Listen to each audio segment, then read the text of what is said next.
available. As financial losses continue to pile up for the U.S. Postal Service, the November election looms nearer. A couple weeks back, the mail service warned it may not be able to deliver ballots in time in 46 states, including North Dakota. Renee Cooper joins us now to explain how voters in the Peace Garden state might feel the effects. Renee? Hi, Lauren and Nicholas. I met up with a former mail carrier today about her concerns and the fears of her friends still working for the service, but unable to talk to journalists. The mail keeps on coming, and so it really can get backed up fast. Former rural route carrier Susan Beeler says she's always thought highly of the Postal Service. It was run very efficiently, I thought, especially for the amount of service. I mean, where can you pay 50 cents and have something go to somebody's door? USPS reported a $4.5 billion loss for the first quarter of the year, and that was before the pandemic really took a hold on the U.S.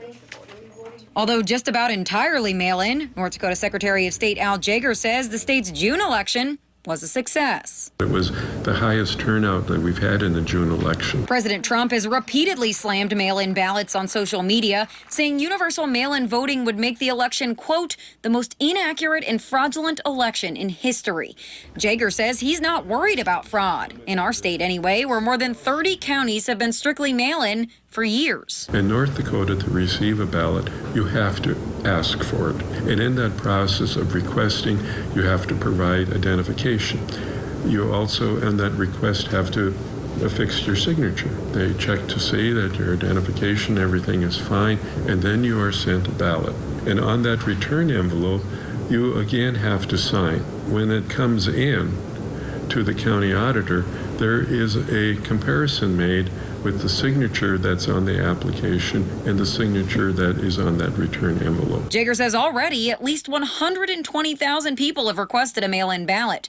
He says he's not concerned about the delay at the post office as long as people mail them back as soon as they get them. Make your application now so that you're in that when those ballots are mailed out in that time in September, you'll receive your ballot, you'll have plenty of time, and then return it. Beeler says we've got it good in North Dakota. In North Dakota, I don't think it'll be a problem, but in the big cities, I could see where it could be a problem to make a big change during a time that's kind of insecure.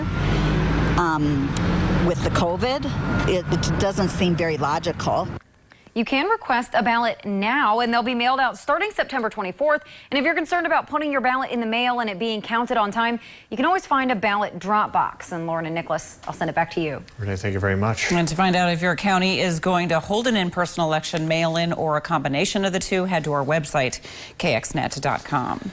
And North Dakota Secretary of State Al Jaeger says come November, voters will have choices about how they wish to cast their vote. This time around, there will be polling locations open in every county in the state, at least one in those counties that have been using vote by mail for years. Secretary Jaeger says in those small counties, voters won't see much of a difference. In bigger counties like Burley, there will be several polling locations open, but likely less than you're used to. And then a couple of counties which have always done vote in person will be opting to use mail-in this November. People have options and they can decide for themselves how they would prefer voting. The election isn't that far off, and with all of the campaigning that's been going on and be going on, there's probably going to be a lot of people that'll be very happy when it's over.